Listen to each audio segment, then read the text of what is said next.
Iris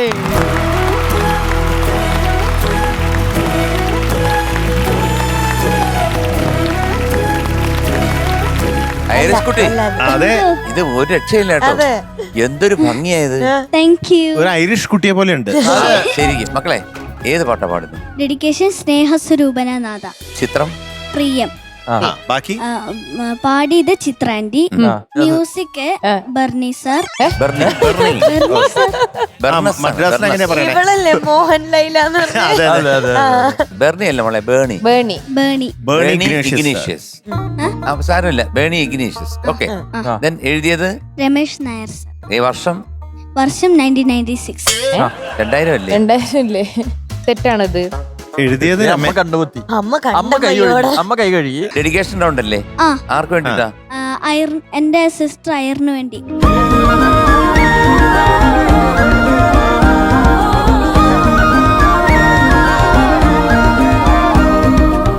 എനിക്ക് തോന്നുന്നു മോടെ അമ്മയ്ക്ക് എന്തോ സംസാരിക്കാനുണ്ടല്ലേ? കഥകളെല്ലാം അമ്മ പറയും. ഐറിസ് ജനിച്ചപ്പോൾ തൊട്ട് സ്കിൻ അലർജി ഉണ്ട്. ഐറിസിന്റെ അസുഖത്തിന്റെ പേര് എക്സീമിയ എന്നാണ്. ഞങ്ങൾ ഒരുപാട് കാത്തിരുന്ന് ഞങ്ങൾ കിട്ടിയ ഞങ്ങളുടെ കുഞ്ഞാണ്. ഞങ്ങൾ ഒത്തിരി പ്രാർത്ഥിച്ച് കിട്ടിയ കുഞ്ഞാണ്. ജനിച്ച് 14 ദിവസം കഴിഞ്ഞതിന് ശേഷമാണ് ഞങ്ങൾ അറിയുന്നത് ഐറിസിന് എക്സീമിയ എന്ന് പറഞ്ഞൊരു സ്കിൻ അലർജി ഉണ്ടെന്ന്. ഒരുപാട് ഡോക്ടേഴ്സിനെ കാണിച്ചു. അവരെല്ലാം തന്നെ പറഞ്ഞത് ഒരു പ്രായം വരെ കുഞ്ഞിനുണ്ടായിരിക്കും, പിന്നെ ഇമ്മ്യൂണിറ്റി വരുന്നതനുസരിച്ച് മാറുമെന്നാണ് പറഞ്ഞത്. 2-2.5 വർഷക്കാലം എൻ്റെ കുഞ്ഞ് അനുഭവിച്ചത് എന്തോളമാണെന്ന് ഞങ്ങൾക്ക് മാത്രമേ അറിയത്തുള്ളൂ. രാവും പകലും കുഞ്ഞ് തല മുതൽ കാല് വരെ ചൊറിഞ്ഞ് പൊട്ടിച്ച് അവൾക്ക് ഒന്ന് യൂറിൻ പാസ് ചെയ്യാൻ പോലും പറ്റാത്ത അവസ്ഥകൾ വന്നിട്ടുണ്ട്. ഐറിസിന് ഈ അസുഖം ഉള്ളതുകൊണ്ട് ഞങ്ങൾ പുറത്തൊന്നും പോകത്തില്ലായിരുന്നു. ഞങ്ങൾ ആ വീട്ടിൽ തന്നെയായിരുന്നു. കാരണം കുഞ്ഞിനെ പുറത്ത് കൊണ്ടുപോകാൻ പറ്റാത്ത ഒരവസ്ഥയായിരുന്നു. ദേഹമെല്ലാം പ്രായമുള്ളവരുടെ സ്കിന്ന് പോലെ ഒരു കുഞ്ഞിൻ്റെ സ്കിന്നല്ലായിരുന്നു. കുഞ്ഞ് ഒരുപാട് പള്ളിയിൽ അടിമയിരുത്തിയിട്ടുണ്ട്. ഞങ്ങളൊന്നേ ആഗ്രഹിച്ചുള്ളൂ, ഒരു ദിവസം അവളൊന്ന് ഉറങ്ങുന്ന കാണാനാണ്. പല രാത്രികളിലും ഞാനും എൻ്റെ ഹസ്ബൻഡും ഇനി എന്തോ ചെയ്യും, എവിടെ കാണിക്കുമെന്ന് വരെ ചിന്തിച്ച ദിവസങ്ങളുണ്ട്. പക്ഷെങ്കിൽ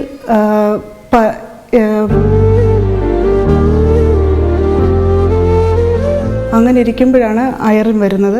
അയറിൻ വന്നതിന് ശേഷമാണ് ഐറിസിന് ഒരു ചേഞ്ചസ് ഞങ്ങൾ കണ്ടു തുടങ്ങിയത്. അവൾ കൂടുതൽ ആ കുഞ്ഞിനെ ശ്രദ്ധിക്കാൻ തുടങ്ങി.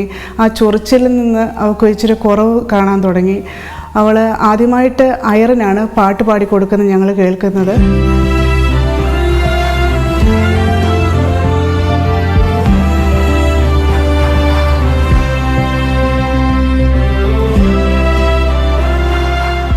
ഐറിസ് ഇന്നിവിടെ നിൽക്കുന്ന ഈ സ്റ്റേജിൽ നിൽക്കുന്നതിൽ ഒരു ചെറിയ പങ്ക് അയറിനുമുണ്ട്.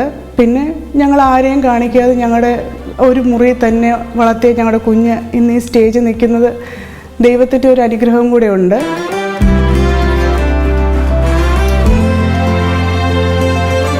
അവൾക്ക് ഇത്രയും സൗഖ്യം കൊടുത്ത ദൈവത്തിനും പിന്നെ അവൾക്ക് ഇത്രയും മാറ്റങ്ങൾ ഉണ്ടാക്കിയ അയറിനും ഡെഡിക്കേറ്റ് ചെയ്തുകൊണ്ടാണ് അവൾ ഇന്ന് ഈ സോങ് പാടുന്നത്. നിങ്ങളുടെ പാട്ട് കേൾക്കുന്നു, നിങ്ങളുടെ അടിപൊളി ഡ്രസ്സ് കാര്യങ്ങൾ ഇതൊക്കെ അറിയണം. പക്ഷെ കുറച്ച് കൂടുതൽ അറിയുന്ന കുറച്ച് മുന്നോട്ട് പോകുമ്പോഴല്ലേ എന്തോരം കഷ്ടപ്പെട്ട് എന്തോരം നമുക്ക് നോക്കുമ്പോൾ സ്കിൻ അലർജി എന്നൊക്കെ പറയുമ്പോൾ നമുക്ക് കേട്ടിരിക്കുന്നവർക്ക് അത് മനസ്സിലാവില്ല. ഒന്ന് ആലോചിക്കും, നമ്മുടെ ഏതെങ്കിലും ഒരു ഫുഡ് പോലും നമുക്ക് പറ്റാണ്ടാകുമ്പോഴത്തേക്കും തന്നെ നമ്മൾ അനുഭവിക്കുന്ന വിഷമം. അപ്പൊ ഈ ഒരൊറ്റ കുഞ്ഞുണ്ടായിരുന്ന സമയത്ത് അവർ പുറത്തു പോകാതെ ഓരോ ഫുഡിനും പ്രശ്നം, ചൊറിച്ചില് കാര്യങ്ങൾ വരുമ്പോൾ നിസ്സാര പ്രശ്നമല്ല ആ ഫാമിലി കടന്നു പോയിക്കൊണ്ടിരുന്നത്. പക്ഷെ ഇപ്പൊ എല്ലാം ഓക്കെ ആയില്ലേടാ? ഇപ്പൊ ഹാപ്പി അല്ലേ? ഇപ്പൊ ഹാപ്പി ആവാനുള്ള കാരണം അനീത്തിക്കുട്ടിയാണോ? ഇപ്പൊ പ്രശ്നമൊന്നും ഇല്ലല്ലോ? ഇല്ല. ഇപ്പൊ എല്ലാ ഫുഡൊക്കെ കഴിക്കാൻ പറ്റുന്നില്ലേ? അത്യാവശ്യം. അപ്പൊ അനീത്തിക്കുട്ടിക്ക് വേണ്ടിയാണ് മോളി പാട്ട് പാടുന്നത് കേട്ടോ. ഫ്ലവേഴ്സ് സ്മാർട്ട് ഷോ ശനി ഞായർ ദിവസങ്ങളിൽ രാത്രി 9:30 ഫ്ലവേഴ്സിൽ.